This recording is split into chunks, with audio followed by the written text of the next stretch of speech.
परमेश्वर के धन्य नाम की महिमा हो। प्रभात मनन के सत्र 1164 में आप सभी का स्वागत करता हूं। आइए आज का मनन के लिए हम पढ़ते हैं दूसरा थिस्सलुनीकियों अध्याय 2 पद 1। हे भाइयों, अब हम अपने प्रभु यीशु मसीह के आने और उसके पास अपने इकट्ठे होने के विषय में तुमसे विनती करते हैं।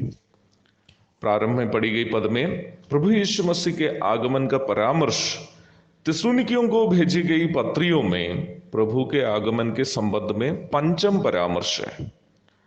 पहली पत्री के अध्याय 2 पद 19, तीसरा अध्याय की पद 13, चौथा अध्याय की पद 15, पंचम अध्याय की पद 23 आदि पदों में प्रभु यीशु मसीह के आगमन के अन्य 4 परामर्श को हम देखते हैं।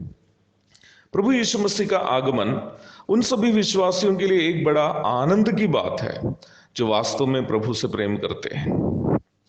प्रभु से वास्तव में प्रेम करने वालों की खुशी प्रभु के आगमन की बात सुनते वक्त इतनी होगी जितनी परदेश से आने वाला अपना पिताजी का इंतजार करने वाला एक बच्चा की होगी। व्यक्तिगत रूप में बोलूं, मुझे तो इस वर्तमान धरती पर एक दिन भी रहने का मन नहीं है, क्योंकि दुनिया इतना अधिक बुरी हो गई है जितना कोई सोच भी नहीं सकता है। पिछले दिन केरल में एक मदरसा अध्यापक और उसकी पत्नी को पुलिस गिरफ्तार किया है। क्या आप जानते हैं कारण क्या है? 14 साल की अपनी बेटी के साथ न केवल बाप को कर्म कर रहा था, बल्कि बाप माँ दोनों मिलकर उस मासूम को दूसरे के साथ भी बेच रहे थे। उस मासूम से उत्पन्न भ्रूण को भी घर के पीछे दफनाई गई स्थिति में पुलिस ने पाया। ऐसी घटनाएं सुनकर आजकल किसी को भी झटका नहीं लगता है, क्योंकि इस तरह की घटनाएं हर जगह आम बात हो गई है।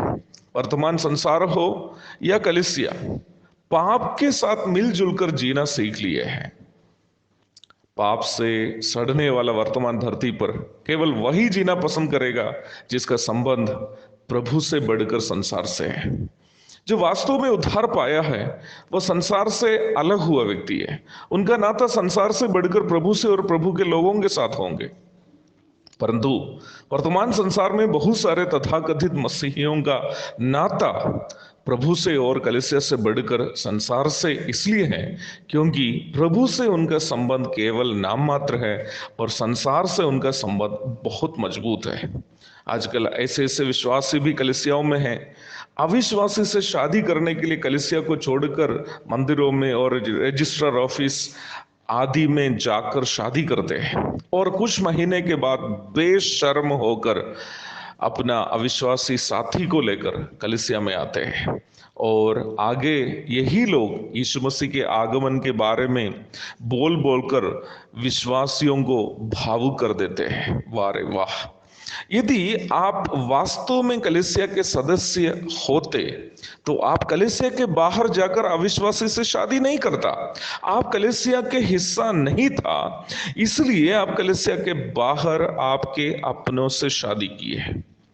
जिन लोगों का उद्धार वास्तविक है वे कलीसिया के बाहर से अविश्वासियों से पारिवारिक संबंध रखने की इच्छा भी नहीं करेगा। आप अपने कर्मों से दिखा रहा है कि आप कलीसिया के सदस्य नहीं हैं, तो आपको प्रभु के आगमन से क्या मतलब है? प्रभु का आगमन प्रभु के लोगों को अपना प्रभु से मिलने का मौका है। जिस प्रकार पीप बहने वाले घावों से दर्द के साथ कराहते कराहते कुत्तों के चाटों से सांत्वना पाकर धनी मनुष्य के मेज से गिरने वाली रोटी के टुकड़ाओं को खाकर भूख को मिटाकर रोते रोते दुनिया पार किए हुए लाजर के समान जिन विश्वासी रोते और कराहते हुए दुनिया पार कर रहे हैं, ऐसे विश्वासियों के लिए अपने दुखों को प्रभु के साथ बांटने और प्रभु के चिदे हाथों से आंसू पोंछवाने का समय है प्रभु का आगमन। प्रभु का आगमन उन लोगों के लिए नहीं है जो बैजनी वस्त्रों को पहनकर दुनिया के पापों का आनंद चख चख कर इस दुष्ट संसार में मस्ती के साथ जिए हैं। प्रभु के आगमन प्रभु के लोगों को न केवल प्रभु से मिलने का मौका है, बल्कि प्रभु के अन्य संतों से भी मिलने का समय है। एक दूसरे के साथ उन कहानियों को बांटने का समय है कि कैसे कष्ट उठाकर दुनिया को वे लोग पार किए हैं। नीरो के तलवार से रोम में शहीद हुए पौलुस और दारा सिंह के द्वारा दी गई आग में शहीद हुए उड़ीसा के ग्राहम स्टेन्स, दोनों मिलने पर कितनी खुशी होगी उन दोनों की।